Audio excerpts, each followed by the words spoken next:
Global shutter, global shutter, global shutter. The A9 III's global shutter is being touted as an amazing leap forward for photography, but also for video. But is it really? And do you need a global shutter camera for making videos or films? Let's talk about the A9 III specs for filmmaking. I'm not going to be talking about photography specs in this video. Alright, so what video resolutions does the A9 have? Well, it supports HD and 4K UHD, but there's no DCI 4K support. Could this be added in a future firmware update? Well, there's enough sensor resolution to make it possible. For example, 4K DCI support is coming really soon to the A7S III. The A9 III features 6K oversampling down into that 4K image, which can help to improve the appearance of sharpness. So what video frame rates does the A9 III support? Well, it supports all of the usual suspects, but it doesn't have true 24p frame rate support. And for the first time in a Sony Alpha camera, we've got 4K support at 120 with no cropping in of the image when you switch to that 120 mode. So for example, you could use this if you wanted to mix slow motion and regular motion footage without changing the angle of view if you're using the same lens, for example, or you just want to get the absolute most out of your expensive wide angle lens that you've bought when you're shooting in 120p. It also supports 422 10-bit color at that 120p 4K. When it comes to video codecs, we've basically got three codecs. We've got XAVCS, which is a MPEG for AVC H.264 compression. We've got XAVCSI, which is the same but using intra compression. So this results in bigger file sizes, but it's potentially easier to edit on some older computers. And then we've got XAVCHS, which uses HEVC or H.265 compression. We get access to 420 8-bit color or 422 10-bit color, depending on the combination of resolutions and codecs and frame rates. When it comes to bit rates for video, it ranges anywhere from 30 megabits a second all the way up to 280 megabits a second. That's in non-intra compression modes, but you can choose up to a whopping 600 megabits a second in XAVC SI mode. For example, when you're shooting 4K 60p using 422 10-bit color. When it comes to video picture profiles for the A9 III, we've got S-Cinetone confirmed by Sony and also S-Log 3 appearing in videos, for example, from Jevon,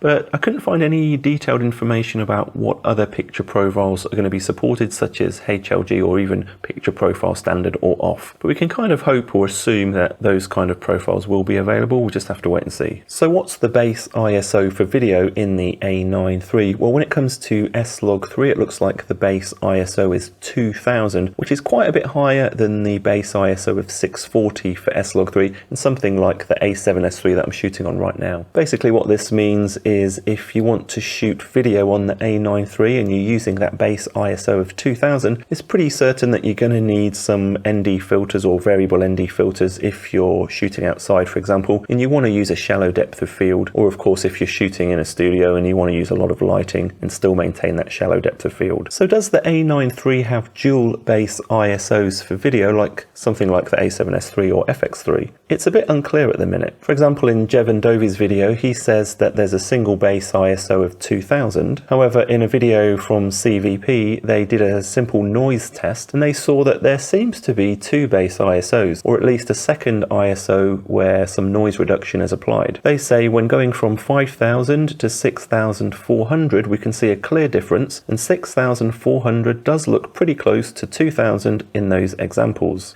So I'll have to wait for some more tests or some more info from Sony on this. It also seems like the maximum ISO for video is 25,000, although on Sony's website it does say in auto ISO mode for videos this can go all the way up to 12,800 ISO. For a lot of people that shoot video, autofocus support is quite important. In the A9 III we get 627 autofocus points when we're shooting video, and that's using phase detection autofocus. We also get some autofocus recognition targets. We get human, animal, bird, insect, car, train and aeroplane. You can also set the subject sensitivity for autofocus and also the autofocus transition speed like you can with other Sony cameras. And while we're on the subject of focus, the A9 III does feature breathing compensation for supported E-mount lenses from Sony. For exposure modes, we've got the usual suspects such as fully manual exposure for video, but we don't have Cine EI mode in the A9 III, but what we do get is the flexible ISO exposure mode. If you're in a controlled situation though, most most of the time you're going to be using manual settings for video. When it comes to stabilization, the A9 III features 5-axis in-body image stabilization. You can turn this off when you're shooting video. You can set it to standard. You can set it to active, but there's also another option in the A9 III that we don't have in something like the A7S III, for example, and that's dynamic active stabilization mode. Sony claim that this improves stabilization by more than 30% over the existing active mode, approximately. Sony also claim that we get up to 8 stops of image stabilization, which is pretty amazing. So what about overheating for video when filming with the A9 III? Does that oversampling from 6K down into 4K mean a lot more processing power and in turn a lot more heat being generated by the processor? And on Sony's website it claims that the operating temperature of the A9 III is from 0 degrees to 40 degrees. So technically when it's 45 degrees here in Western Australia, I wouldn't be able to use an A9 III outside. Not sure I'd want to be shooting outside in 45 degrees, however. We're just going to have to wait for more in-depth independent tests on how good the A9 III is going to cope with long video shooting in warmer conditions. There's actually a whole bunch of other video related features that the A9 III has that's worth mentioning. For example, it supports proxy video recording if you want to use proxies in your editing workflow. It also has a full-size HDMI output port where you can output video in all of these resolutions which I'll put on screen, in addition to 16-bit raw output via that HDMI output port. You can shoot in full-frame video mode or Super 35 video mode. It also has AI-based auto framing mode, and what this does is it will crop in on the image and try and keep something in frame as it's moving around the image. Sony go as far to claim even when the camera is mounted on a tripod, for example, the framing is continually adjusted so that the recording footage looks like the subject was being followed by an experienced camera operator.